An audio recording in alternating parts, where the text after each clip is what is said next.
तोता और रानू चिड़िया सुबह से बैठे हुए थे। तोते भैया अब चलें, ये किसान तो घर जाएगा नहीं और ना ही हम किसान की मकई खा सकते हैं। रानू चिड़िया, लेकिन वो कालू कौवा कैसे हर रोज किसान की मकई ले जाता है? वो कल भी मेरे सामने किसान की मकई खा रहा था। मैंने पूछा तो कहने लगा ये किसान के खेत से लाया हूँ। वो एक नंबर का चोर है, किसी न किसी तरह वो मकई चोरी करके ले जाता होगा। किसान खेत में काम कर रहा था और चिड़िया और तोता बिना मकई खाए ही जंगल वापस चले जाते हैं। हाँ भी तोते और चिड़िया, बताओ क्या आज तुमने किसान के खेत से मकई खाई है? ना ना, हम तो सुबह से दोपहर तक पेड़ पर बैठे रहे, लेकिन वो किसान है कि घर गया ही नहीं और हम थक हार कर बिना मकई खाए ही जंगल लौट आए। मैं तो जा रहा हूँ, पेट भर मकई खाऊंगा भी और अपने साथ भी लेकर आऊंगा। कालू कौवा इंसानों की बस्ती की तरफ जाता है। कालू कौवा किसान के खेत में जाकर किसान से कहता है, किसान किसान, तुम्हें तुम्हारी पत्नी घर बुला रही है, तुम्हारे घर में मेहमान आए हैं। अच्छा, तो मैं जल्दी से घर जाता हूँ। कौवे, शुक्रिया जो तुमने मुझे बता दिया। किसान अपने घर चला जाता है और कौवा मजे मजे से किसान के खेत से मकई खाने लगता है। नहीं, मैंने तो आपको नहीं बुलाया। क्या मेहमान नहीं आए थे? तो फिर उस काले कौवे ने मुझसे झूठ क्यों बोला? कौवा झूठा है, मैंने तो उसे नहीं भेजा। कौवा पेट भरकर मकई खाता है और कुछ मकई अपने साथ लेकर वापस जंगल लौट जाता है। कौवे कौवे, एक मकई का भुट्टा मुझे भी दे दो। ना ना, मैं तो मकई का भुट्टा किसी को नहीं दूंगा, बहुत मुश्किल से लाया हूँ मैं। कौवा चिड़िया के सामने बैठकर मकई का भुट्टा खा रहा था और चिड़िया के मुंह में पानी आ रहा था। दूसरे दिन कौवा फिर से किसान के खेत में जाता है और किसान से कहता है, किसान किसान, मैं अभी अभी तुम्हारे घर से आया हूँ, तुम्हारे बेटे को तेज बुखार है, जल्दी से घर जाओ। कौवे की बात सुनकर किसान घबरा जाता है और कुछ सोचे बिना अपने घर भाग जाता है और कौवा मजे से मकई खाने लगता है। कहाँ है मेरा मुन्ना? मुन्ना तो बाहर खेलने गया हुआ है। क्या मेरा मुन्ना ठीक है? हाँ हाँ, मुन्ना तो बिल्कुल ठीक है। तो फिर इसका मतलब आज फिर उस शरारती कौवे ने मुझसे शरारत की है। उसने मुझसे कहा कि मेरे मुन्ने को बुखार है, मैं जल्दी घर जाऊं। वो कौवा जरूर आपको घर भेजकर खेत से फसल खाता होगा। मैं कल देखूंगा वो कौवा कैसे मुझे उल्लू बनाकर मेरे खेत से मेरी फसल खाता है। कौवा जंगल जाकर बहुत खुश था। वो जो मकई अपने साथ लाया था वो तोते और कबूतर के सामने बैठकर खाता है। वाह वाह, मजा ही आ गया, ये मकई तो बहुत स्वादिष्ट है। यार कौवे, थोड़ी सी मकई मुझे भी दे दो। हाँ ठीक है, अगर तुम मेरे घर का काम कर दो तो मैं तुम्हें भी मकई दे सकता हूँ। मैं भी करूँगा, मैं भी कभी आपके घर का सारा काम करूँगा, मुझे भी मकई दे देना। ठीक है, तो फिर जल्दी से मेरे साथ आ जाओ। कौवा कबूतर और तोते को अपने घर ले जाता है। तोते, तुम जल्दी से मेरे घर की सफाई सुथराई कर दो और कबूतर तुम जल्दी से मेरे सारे बर्तन धो दो, फिर मैं तुम दोनों को मकई दूंगा।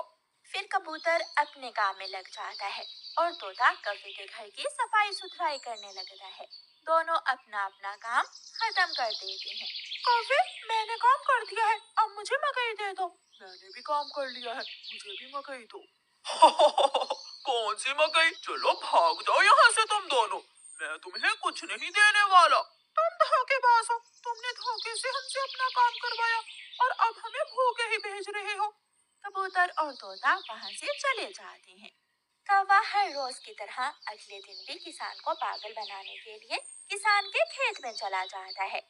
कौवा किसान के पास जाता है और किसान से कहता है, किसान किसान, मैं अभी अभी देख कर आया हूँ, तुम्हारी गाय जंगल की तरफ जा रही है, शायद उसकी रस्सी टूट गई होगी। मेरी गाय को तो शेर खा जाएगा। कौवे, मैं जल्दी से जाकर अपनी गाय को बचाता हूँ। किसान वहाँ से जाता है, लेकिन आज किसान थोड़ी दूर जाकर पेड़ के पीछे छुप जाता है। कौवा किसान के खेत में जाकर मकई खाने लगता है। तो ये कौवे का बच्चा इसलिए मुझे हर रोज किसी न किसी तरह खेत से भेज देता है। जब तक मेरे पास बड़ा दिमाग है, मुझे किसान की फसल खाने से कोई नहीं रोक सकता। किसान के पास बंदूक थी। किसान बंदूक चलाता है और गोली सीधी जाकर कौवे की टांग पर लगती है। कौवा बहुत मुश्किल से वहाँ से भागता है और किसी न किसी तरह अपने जंगल वापस पहुँच जाता है। वो अपने घर के बाहर आकर गिर जाता है। हाय, मर गया, मर गया। हीरो उसे ऐसे सपने दिखाता है कि दिनेश ज्यादा पैसे कमाने के लालच में उनके साथ जुआ खेलने लग जाता है। कल मैंने 1000 रुपए लगाकर 2000 कमाए थे। ऐसा करता हूँ, आज ठेले की सारी कमाई ही लगा देता हूँ। एक दिन में डबल कमाई हो जाएगी।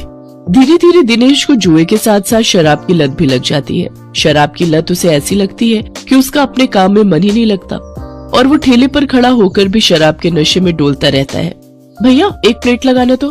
अरे लगता है इस आदमी ने तो शराब पी रखी है। चलो चलो, हमें नहीं खानी इसकी पानी पूरी, चलो दूसरी वाली पानी पूरी खाने चलते हैं। धीरे धीरे दिनेश के सभी ग्राहक कट जाते हैं और वो सभी दूसरे पानी पूरी वालों के पास जाकर पानी पूरी खाते हैं। ये देख भोला और राजू बहुत खुश होते हैं। देखा भोला, अपनी चाल कामयाब हो गई ना। बिल्कुल सरकार, अब देखना उसकी पानी पूरी की तरफ तो कोई देखेगा भी नहीं। सब अपनी ही पानी पूरी खाएंगे।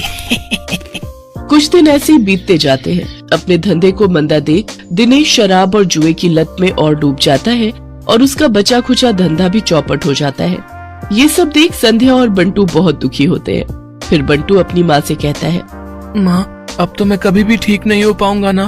पापा तो अब सारे पैसे शराब और जुए में ही उड़ा देते हैं। तू परेशान मत हो मेरे लाल, बस ऊपर वाले पर भरोसा रख, एक दिन सब कुछ ठीक हो जाएगा। सारा दिन नशे में धुत रहने और धंधा चौपट होने के कारण दिनेश के घर में खाने पीने के भी लाले पड़ जाते हैं। माँ, अब तो घर में खाने के लिए भी कुछ नहीं बचा। अब तो लगता है भूख से ही हम सब मर जाएंगे। ऐसा नहीं कहते मेरे बच्चे, सुख दुख तो जीवन का हिस्सा है। आज बुरा वक्त आया है, कल अच्छा वक्त भी आएगा। ऐसे ही कुछ समय और बीत जाता है। फिर एक दिन उस बाजार में एक आदमी आता है जो सबको पर्चे बांट रहा होता है। तभी वो दिनेश के ठेले पर आता है। अरे सुनो भाई, पेप्सी पानी पूरी वाले, हमारे सेठ मंगल राम चाट भंडार वाले की तरफ से एक प्रतियोगिता होने जा रही है, जिसमें सभी चाट वालों के बीच कंपटीशन होगा। जो भी इस प्रतियोगिता को जीतेगा उसे पूरे 5 लाख इनाम और साथ ही हमारे मशहूर मंगल राम चाट भंडार वाले बाजार में। सौभाग्यशाली तोता। बहुत समय पहले की बात है। एक छोटे से गांव के पास एक सुंदर जंगल था। उस जंगल में तरह तरह के पक्षी और जानवर रहते थे। उन्हीं पक्षियों में एक अनोखा तोता भी रहता था, जिसका नाम चिरकू था। चिरकू को लोग सौभाग्यशाली तोता के नाम से जानते थे, क्योंकि जहां भी वह जाता वहां कोई न कोई चमत्कार हो जाता या किसी की किस्मत बदल जाती। गांव के लोग मानते थे कि अगर चिरकू उनके घर आ जाए तो उनके जीवन में सुख और समृद्धि आ जाती है। चिरकू हमेशा खुश रहता और अपनी मधुर आवाज में गाने गाता। लोग उसे फल और अनाज खिलाते और उसकी भलाई की कामना करते थे। चिरकू भी गांव के लोगों से बहुत प्यार करता था और जहां भी जाता खुशियां बांटता। एक दिन गांव में एक गरीब किसान, जिसका नाम रघु था, बहुत परेशान था। उसकी फसलें बर्बाद हो गई थीं और उसके पास खाने को भी कुछ नहीं था। वह दिन रात मेहनत करता, लेकिन किस्मत उसका साथ नहीं दे रही थी। एक दिन रघु ने गांव के लोगों से चिरकू के बारे में सुना और सोचा कि शायद यह सौभाग्यशाली तोता उसकी भी मदद कर सकता है। रघु ने तय किया कि वह चिरकू से मिलकर अपनी किस्मत बदलने की विनती करेगा।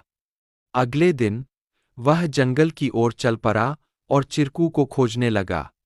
बहुत ढूंढने के बाद उसे चिरकू एक पेड़ की डाल पर बैठे हुए मिला। रघु ने बड़े ही आदर के साथ कहा। चिरकू ने रघु की बातें ध्यान से सुनी और उसकी आंखों में दया उमड़ आई। चिरकू ने अपनी चोंच में एक छोटी सी चमकती हुई पत्ती उठाई और रघु को देते हुए कहा, यह जादुई पत्ती है। इसे अपनी जेब में रख लो और जब तुम अपने खेत में काम करने जाओ तो यह पत्ती तुम्हारी किस्मत बदल देगी। रघु ने धन्यवाद कहा और वह पत्ती लेकर अपने घर लौट आया। अगले दिन वह अपने खेत में काम करने के लिए गया। जैसे ही उसने खेत में जुताई शुरू की, अचानक से बारिश होने लगी। उसकी सूखी जमीन हरी भरी हो गई और थोड़े ही समय में उसकी फसलें लहलहा उठीं। रघु की मेहनत सफल हुई और उसकी किस्मत सच में बदल गई। अब रघु के पास भरपूर अनाज था और वह फिर से खुशहाल जीवन जीने लगा। उसने गांव के लोगों को चिरकू की बुद्धिमानी और उसके द्वारा दी गई जादुई पत्ती के बारे में बताया। सभी लोग चिरकू की प्रशंसा करने लगे और उसे और भी अधिक प्यार देने लगे। लेकिन चिरकू ने रघु को एक बात कही थी। याद रखना, यह पत्ती सिर्फ तुम्हारी मेहनत का साथ देगी। अगर तुम मेहनत करना छोड़ दोगे तो यह भी अपना जादू खो देगी। रघु ने चिरकू की बात समझ ली और कड़ी मेहनत जारी रखी। धीरे धीरे उसकी स्थिति पहले से बहुत बेहतर हो गई। वह गांव के सबसे सफल किसानों में से एक बन गया, लेकिन उसने कभी यह नहीं भूला कि उसकी सफलता में चिरकू और उसकी मेहनत का कितना बड़ा हाथ था। कहानी से सीख। इस कहानी से हमें यह सीख मिलती है कि किस्मत भी उन्हीं का साथ देती है जो खुद मेहनत करते हैं। सौभाग्य और अवसर तभी काम आते हैं जब हम अपने प्रयासों से उन्हें सही दिशा देते हैं। Please like, share and subscribe our channel to learn more.